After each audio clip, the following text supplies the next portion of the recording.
How do you do this? Control and on. This way? Yes. So, I'd like to welcome you to the second day of our conference. And today we'll start with Macià Blázquez, who is Professor Macià Blázquez, professor in geography. And Macià's work is a lot to do with radical geography, political ecology, and he's doing a lot of work on urban planning, spatial planning, and looking at communities and activists in Spain. You're working with activist groups in Spain, but also in Latin America. So we're very pleased to have Macià here today, and we'll go over for about 45 minutes, and then we'll have take questions and take from there. So thank you very much, Macià. Thank you, Angelos. Good morning. In addition to thanks to Angelos, thanks to Hazel Andrews, who invited me. I am going to give you an idea of the contents in two different ways, right? The first one is this one.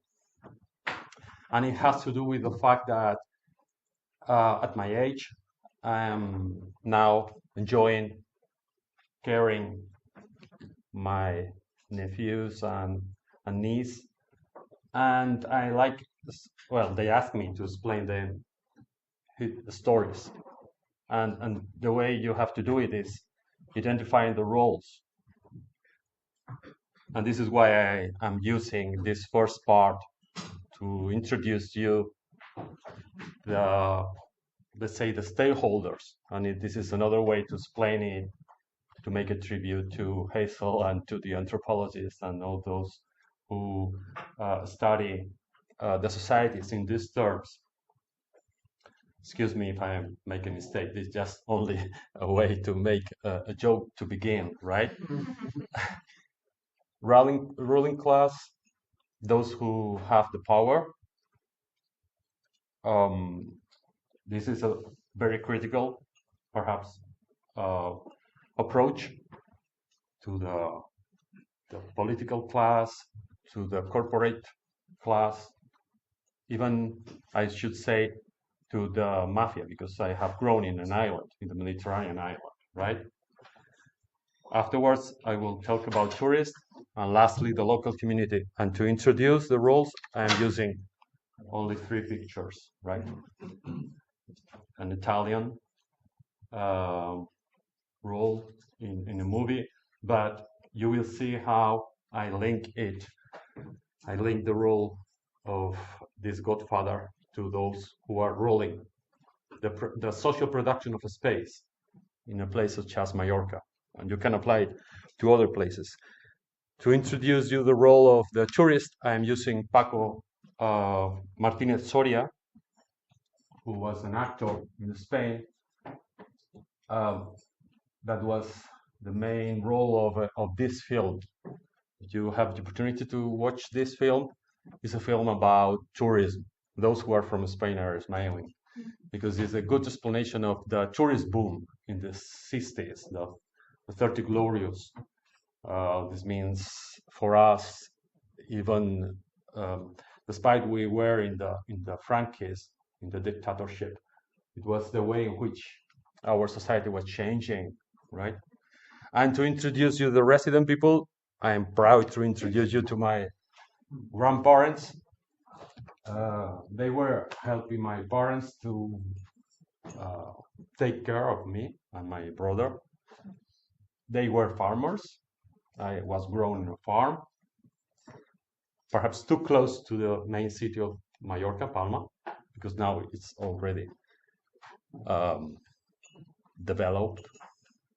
But always that I go, as today, to give a talk, I think they will feel proud of me giving a talk in a place like this.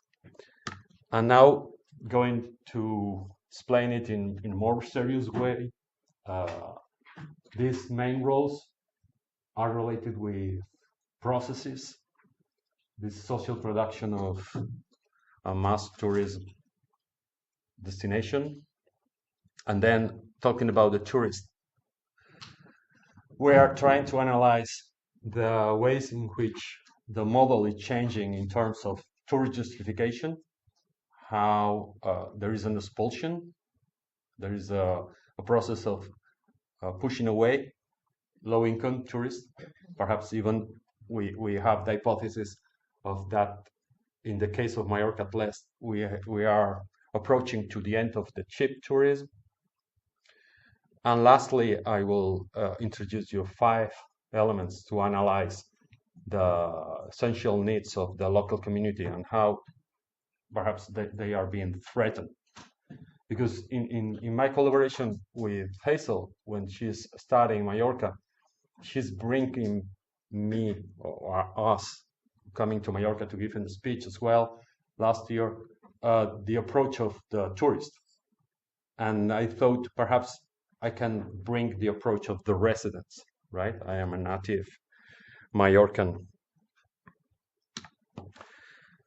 Preparing the talk and also in order to introduce geographically the Balearic Islands. They are the smallest example of islands worldwide in terms of very touristified archipelagos. If you compare the islands in terms of what Ivan Murray wrote, in terms of using them as laboratories, Cuba is 100 kilometers, 100,000 kilometers, much the biggest. Dominican Republic, Hainan in China, Hawaii, Canary Islands, Bali even is bigger than the Balearics. Morning.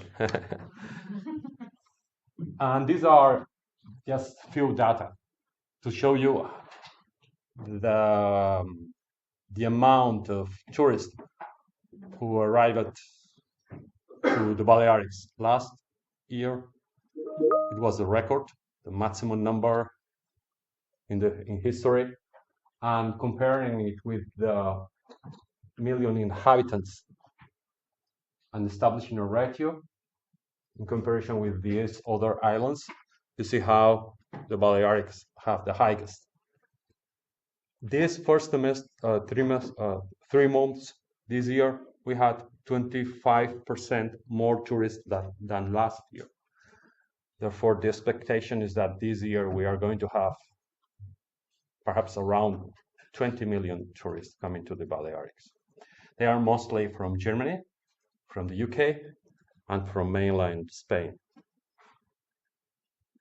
Let's say 1/3, 1/4 of the total amount, each of them, right?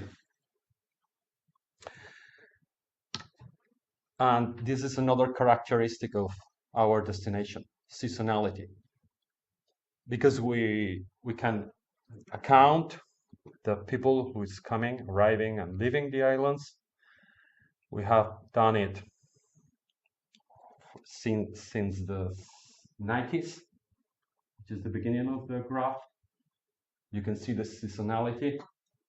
Even you can see Eastern period, which is, as you know, different according to the months and the moon and whatever. You can see also the COVID effects.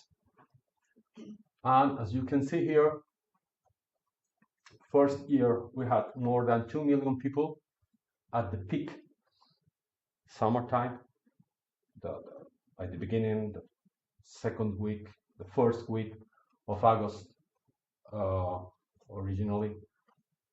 We began having more than 2 million people in 1917. And after the COVID, I had to change the scale of the graph in order to draw the more than 2,100,000. This was last summer. But as I said, the process shows us increasing amount of tourists coming to the Balearics, right? And you can also have a look, perhaps only with the view of the graph, that the seasonality is increasing. If you compare the amount of people in Christmas time and the peak summertime is also showing us increase. As Angelo said, we are approaching to this phenomena of tourism from a critical point of view. In terms of critical approach to the social production of tourist destinations, in terms of capital accumulation strategies, I can link it with papers Hazel wrote, or perhaps Ivan Murray, one I have mentioned before, is in our research team. We collaborate with NGOs such as Alba Sud. I will show you afterwards the kind of collaboration we have. And we are approaching this phenomena in these terms, which is interesting for me to explain, because as far as I'm giving this talk in Liverpool, I think I'm thinking on the tourists who are coming, right? And the working class who has succeeded in having access to this kind of products, spending their holidays coming to a place such as Majorca, but working very hard during the whole year in order to have money, saved money to come to Majorca and spend it in a party, which is a kind of compensatory leisure of alienated labor from this perspective, right? And using our beaches, for instance, so using our sea, which is the closest thing you can, in my opinion, you can compare with a common. And we are in trouble in terms of enjoying the sea. Perhaps you can hear or read about rising boats rising nearby Magaluf, and this means commodification of nautical activities for tourist purposes, clashing with resident people, with other people who is enjoying the sea. Rules in the sea and the seaside are not that clear. Perhaps you have heard about demonstrations in Majorca of local people struggling for our right to go to the beach, because we are now being pushed away from the beach. And this is the kind of analysis we are doing. Also analyzing working conditions in the tourist destinations, in the tourist resorts. And also, as I said, the regulatory framework. Who is taking the decisions? How are we dealing with tourist development in terms, spatial terms, for instance? And lastly, as far as we are talking about investment of corporate class, as you will see, how it is so profitable, how the payback, the revenues can increase the profitability of the business, right? We are analyzing it. This way, you can see this was our civil war by the end of the 30s with Frankism, the Francoist dictatorship, till we became members of the United Nations. We had a stabilization plan, and Franco was accepting the suggestions of the technocrats from the Opus Dei, convincing him that he had to devaluate peseta in order to introduce the tourism incomes to balance our economy It's known in Spanish as desarrollismo, boosterism, the 30 glorious in the case of Spain. Then we had the crisis of the 4Ds model, the real estate bubble, 2008 crisis, financial crisis. And the point is that here you can see the amount of tourists coming to the Balearics in the blue line, the GDP, and the tourist arrivals. And they are still, as I say, growing and growing, right? As I told you, we are having nowadays, last year we had 17.8 million tourists coming to the Balearics. We analyzed it to highlight the role of the crisis, to highlight the role in which the crises are destroying, restructuring, and how profits are taken from this process. And we analyze it, focusing our case studies on places like this one. Hazel knows quite well. This is Magaluf. This is a picture I took visiting the place with a local guide, which means an English person, because only English person are local there. Raul Bianchi, perhaps you know him. He's lecturing in Manchester University. And I met Jarkko Saarinen 2 weeks ago, who is also analyzing this spatial model, the tourist enclavic is what he says. Enclavic tourist resorts, single purpose spaces, standardized. He has this paper, which is quite nice. And he's using this final definition, all exclusive for the local communities. You are not welcome. In fact, it's not this violent, right? But you feel that you are not part of the party, right? It's not as bad as it is in the Dominican Republic or in Jamaica, where a fence is preventing local community to go into the resort, but it has a kind of relation with what Jarkko is explaining. Well, and now to introduce you to one of the main roles of the history of Spain, I have taken the case of Luis Antonio Bolín, Bidwell. Those who come from Andalusia, Costa del Sol, know that this was the godfather of a family that has been related with the municipality of Benalmádena. Descendants of this person have been the majors of this place.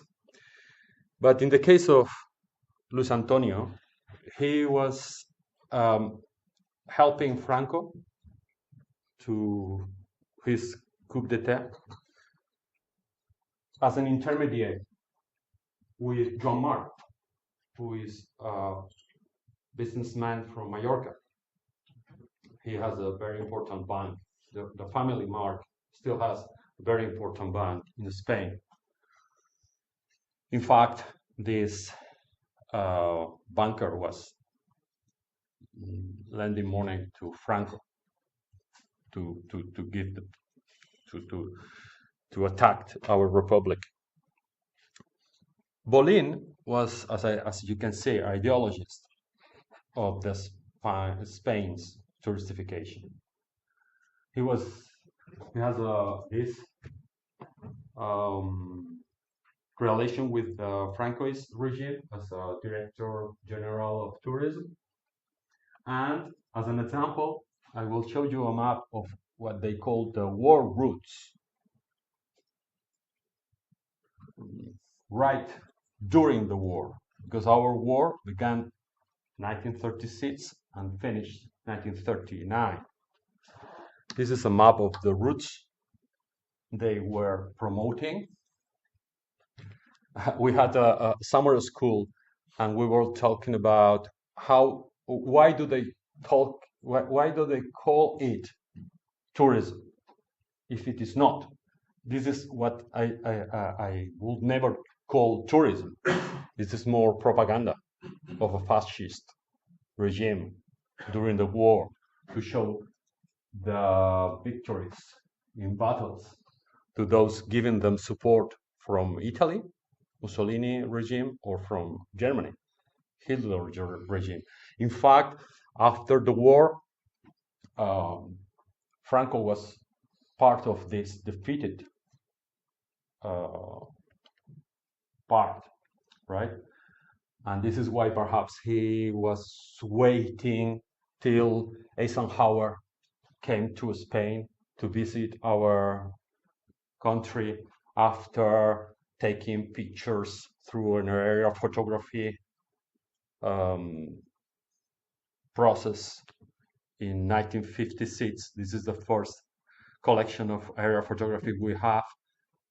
And this way, he was convinced to go into the United Nations and devaluate the peseta and promote tourism. Another main role was Manuel Fraga Iribarne, Don Manuel.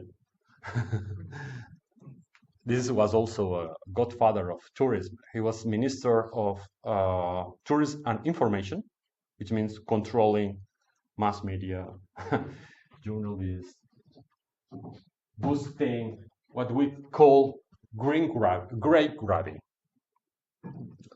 urban development. Tourism is very much related with urban sprawl. As I told you, evaluating the peseta, promoting the visit of Eisenhower, the stabilization plan, and finally, 1963, a law to promote these centers and areas of national interest for tourism.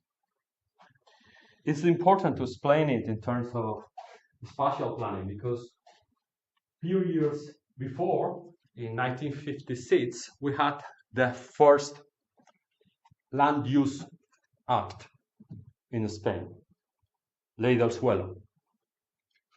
And this Land Use Act establishes that if you want to develop a urban area, you need to follow a procedure.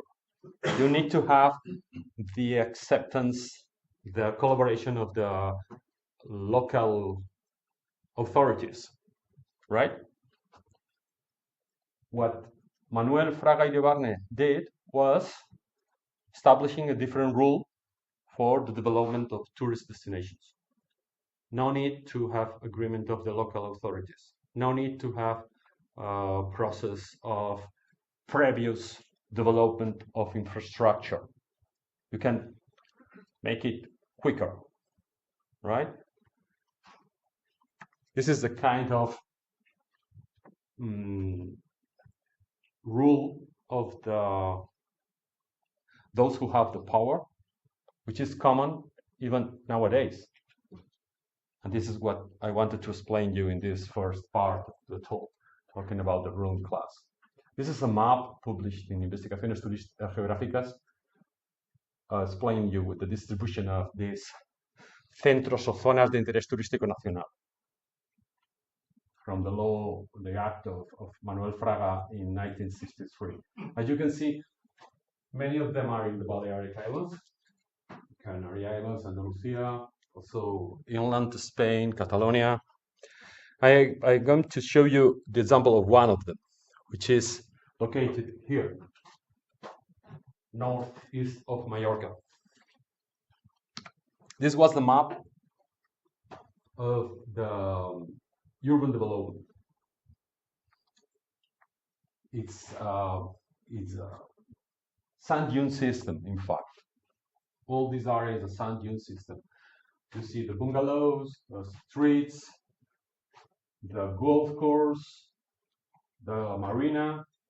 It was designed to develop this area. You have a look to the roads. how they are designed, you will recognize them here, which is the nowadays situation of this place. It goes a bit farther, step farther of my talk, because it is introducing the role of the local community, because the local community was against this urban development, and we succeeded stopping the urban development. Perhaps you have heard about Miquel Barceló. He's an artist. He drew this canvas, Seconavo contra Ravenna. Seconavo is the local name of this place, this sand dune system. Perhaps you can imagine the sand dunes under the vegetation. In fact, this was a quarry of sand for building. But we still have the streets, not the marina, not the bungalows, only a few buildings, but it's abandoned, right? It's far away from Palma and it's protected. It was part of a natural park. It's not the natural park nowadays, but it's set aside from urban development. And now I am going to introduce you other members of this steering of this ruling class, the corporative social class, the corporations. Perhaps you have heard about Macià, or Barceló, or Iberostar, or Riu, or Matutes, or Hidalgo, or Piñeiro. All of them are from the Balearics, right? These are our godfathers. Godmothers as well, because they are male and women as well. They have a lobby known as Esteltur, Alianza para la Excelencia Turística, is the definition. And these have been the presidents of this lobby. And I'm perhaps using the case of Macià. Macià is the biggest hotel corporation in Spain. Is owned, most of the stocks are owned by the family Escarrer, who are Majorcan. The 17th biggest hotel chain worldwide, 374 hotels. You have heard about the branding they are using. And perhaps you will know, if not Escarrer, you will know the person who is with Escarrer in this picture, who is Majorcan as well, Rafael Nadal. They have a joint venture with this branding in Palma Nova, in a place Hazel knows well, but in other places worldwide. They know how to use this popularity to promote the expansion of the hotel chains. Also, going back to the role of the local community is identifying the power they hold. This is a bit tricky because it was during a electoral campaign in the Balearics, 2015, right? 15. And as you can imagine, not a party, but anarchist groups were using their pictures to show their real power, showing the budget of the corporations, right? Because you see the faces of those who go to the elections, but you don't see the faces of the corporate class. And this was so interesting for me to take the picture. And I thought that it was also interesting for you to see the main role of this corporate class. Well, this is Fluixà. Perhaps you have heard about shoes makers, Camper, shoe makers in Majorca. They have an strong relation with this industry, historically. And Miquel's brother is the owner of Camper nowadays. Escarrer or Rio, Carmen Rio. If you ever go to the beach of Palma, you will see how many hotels are owned and ruled by Rio. Or if you go to Magaluf and Palma Nova, many hotels are ruled or owned by Escarrera. I will show you a map of Melilla later on. And as I told you, as Angelos has explained to you, they have expanded their business worldwide.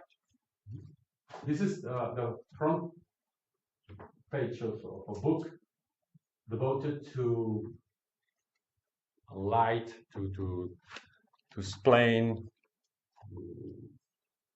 make a tribute to Macià, Barceló, Rio, Escarrer, Sant Pol, Matutes, those who were pioneering the expansion in the Caribbean. This is a map of the hotels of this list of hotel chains that have their headquarters in the Balearics.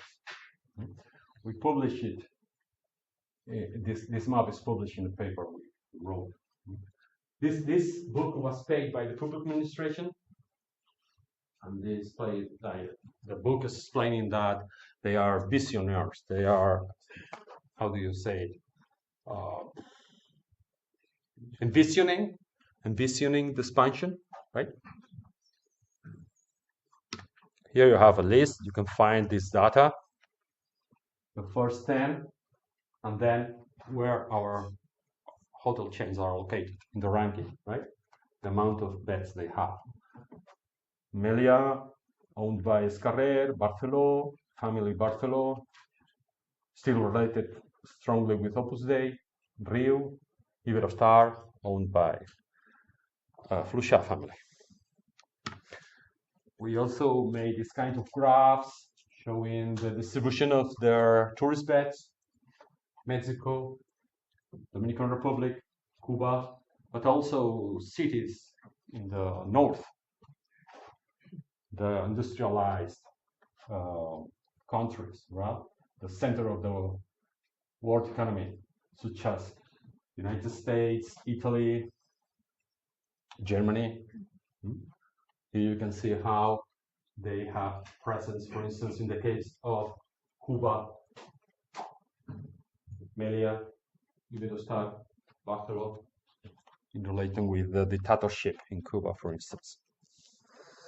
And going back to the Balearics, as geographers, we enjoy maps and we locate, in this case, tourist beds. Is the intensity, is a kernel model to show in terms of density per square kilometer the amount of tourist beds. From the 30s, how it has been growing. It's published also in the Journal of Island Studies. Towards nowadays, right before they published this paper, and the way it is spreading according to the distance to the entrance gate, which is the airport mainly, right? In the case of Majorca, and how the area of the Bay of Palma was developed, first of all, and how the spreading has been has followed the process of urban development, urban sprawl, in the case of Ibiza, in the case of Mahon. Right? This is the kind of models we develop. Or in this case, Ismael Irigoy was analyzing the amounts of tourist beds that were open in the beach of Palma, which is this line, or Magaluf, which is this line. You see the tourist boom in the 60s. During this period, during this decade, more than 1.7 hotels were open every month in the beach of Palma.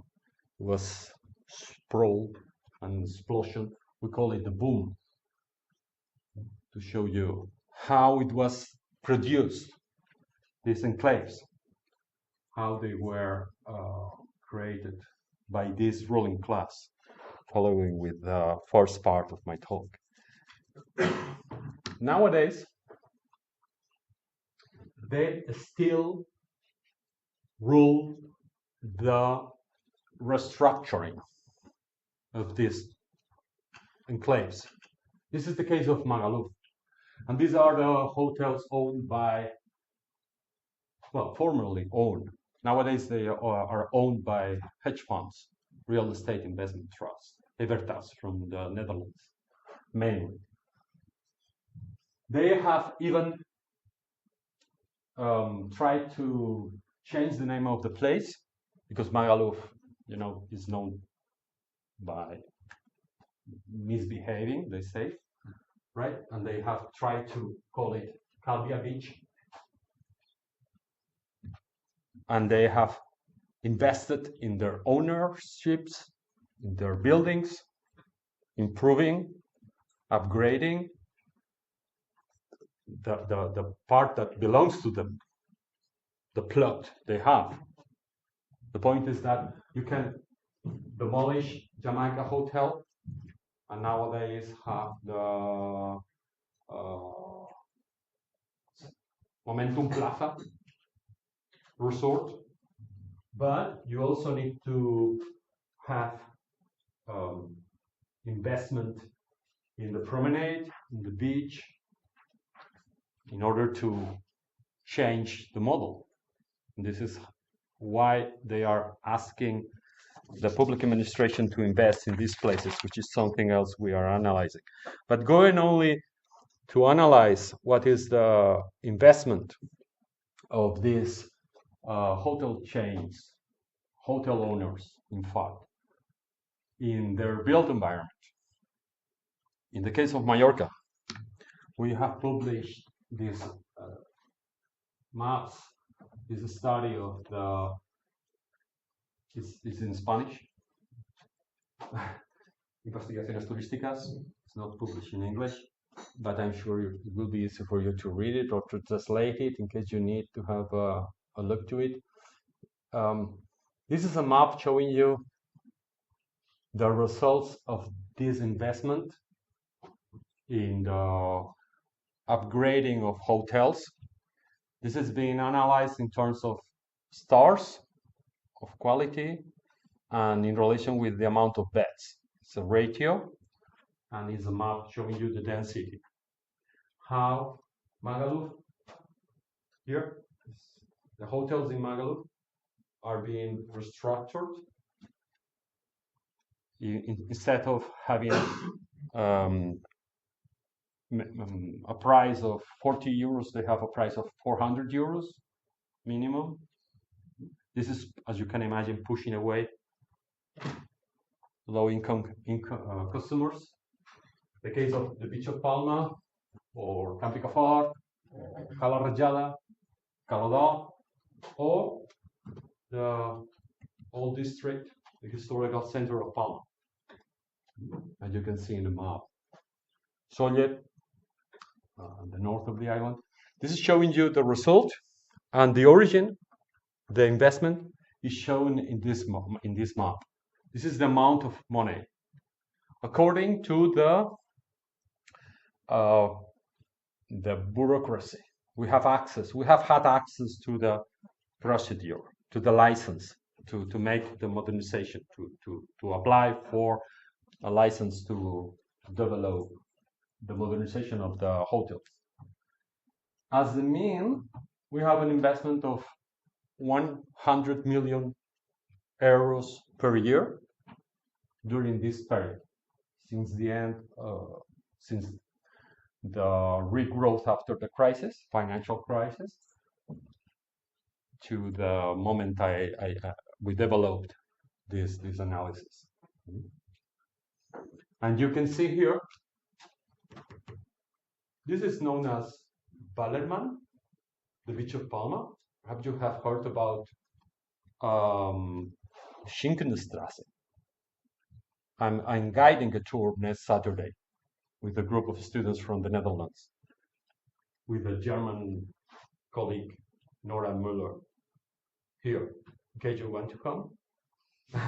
We are meeting in the afternoon. I'm arriving from Liverpool, and a colleague, Rob Fletcher, is giving me a lift towards directly Beach of Palma. And perhaps you know that Majorca is known as Male in Germany. It's a nickname. And this is a ghetto. It's like Mangalore, but German people. And we are going there, Mega Park, beer chronic, and visiting the place and analyzing it. Dealing with upgrading.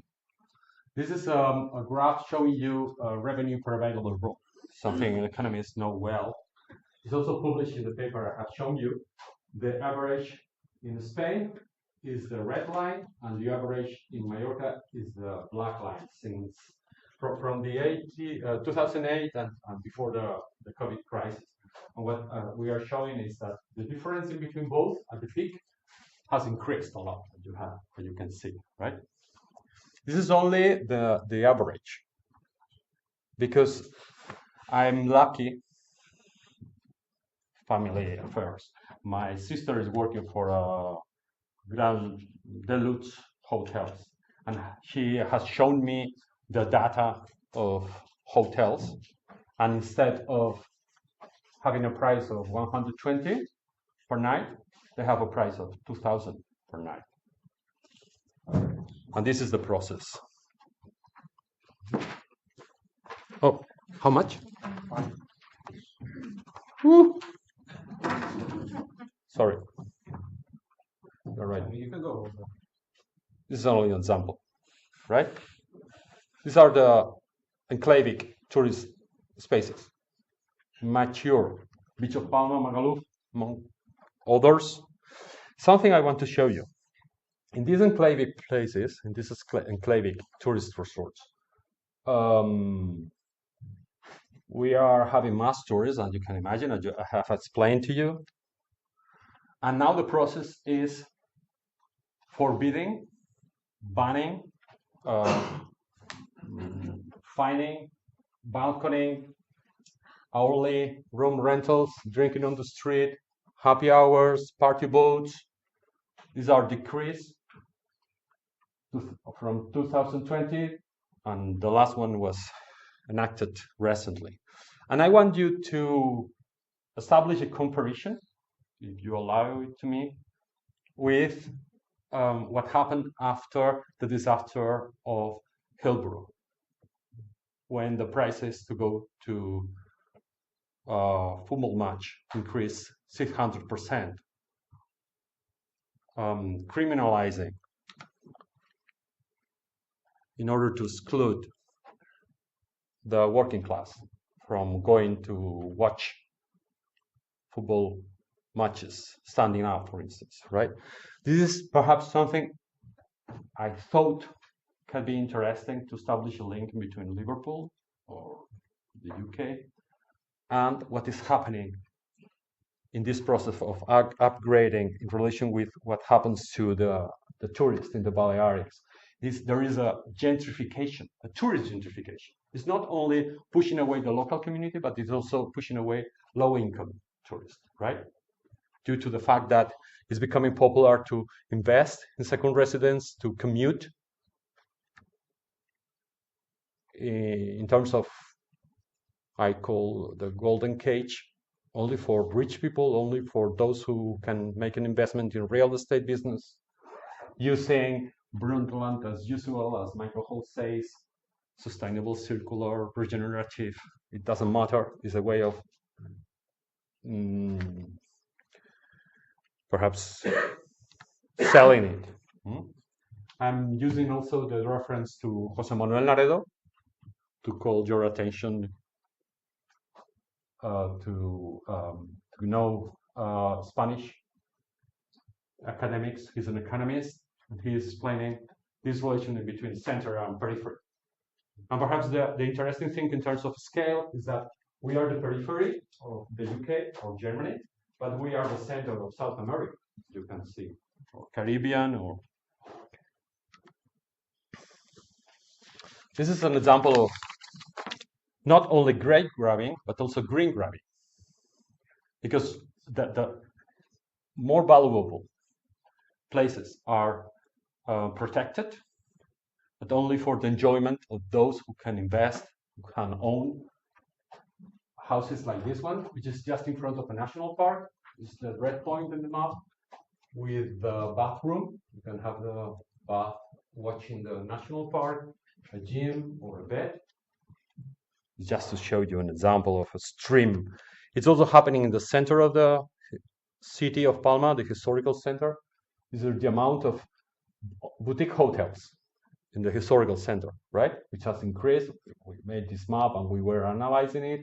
Or the changes in the retailscape in the center of the city. We published this chapter in the book showing how shops like this one, it was open during decades, now it's an ice cream shop for tourists coming by tourist cruises, or the use of the occupation of the terraces, the occupation of the public space, the squares, right? In the case of Palma, this is another example of touristification of the city, right? The beach, how is it affecting the beach as well? And finally, just to end, the third part, residents. I told you that I want to explain you 5 factors. First of all, housing. This is the effect of the commodification of flats for holiday short-term rentals. I will talk you a bit about salaries, space, limits, and finally governance, democracy, right? Housing. You can find this kind of advertisements in Majorca. The market is asking for more offer, more supply of housing for tourist purposes. And this is the social segregation in the city of Palma. The black dots are foreclosures, right? A social segregation in between tourists, local people, but also we have migrants, lower income, willing to find a way to survive. And this is the kind of clash we have. Wages, how it is so far away from having access to housing, renting or buying a house. For those working in the tourism industry in Majorca is so difficult. Green grabbing, Nora has published with Rob and me. Now she's submitting her PhD thesis. The problem with natural areas, how they are being grabbed by elites, by states. Building swimming pools as a climate shelter, private. These blue spots are swimming pools in the countryside. Buying manor houses to transform them into luxury hotels. This one by Sir Richard Branson, I'm sure you know him, in the case of the North of Majorca. Fencing paths with legal right-of-way, but they have been used for hill walking for a long time. We have been analyzing this. Biophysical limits. We are analyzing the dependence on energy for energy production in enlarging the harbors, the airports, the marinas, the highways. And finally, governance. And this is my last point. How local people is struggling to defend the right to the island. We have even published a paper on this topic, right? Establishing a difference in between different kind of mobilities. It's different to have migrants struggling for their life crossing the Mediterranean if you compare it with having tourists. You know that in Majorca, in Spain, we call giri to a tourist. This is the haragiri. It's killing yourself with an umbrella. And these are the social movements we are collaborating with in the case of Majorca. And finally, analyzing the proposals they make. Not to follow growing, for instance, discrediting contestation. You are anti-tourist. No, I am not anti-tourist. Tourists are not guilty. I am not anti-tourist because I'm coming here in a kind of academic tourism, right? I am also a tourist, but I am against mega projects, spending public money in this process, and perhaps making this proposal of fair growth based on the ideas of the bottom-up social movements. You have it published, and it's it. Sorry for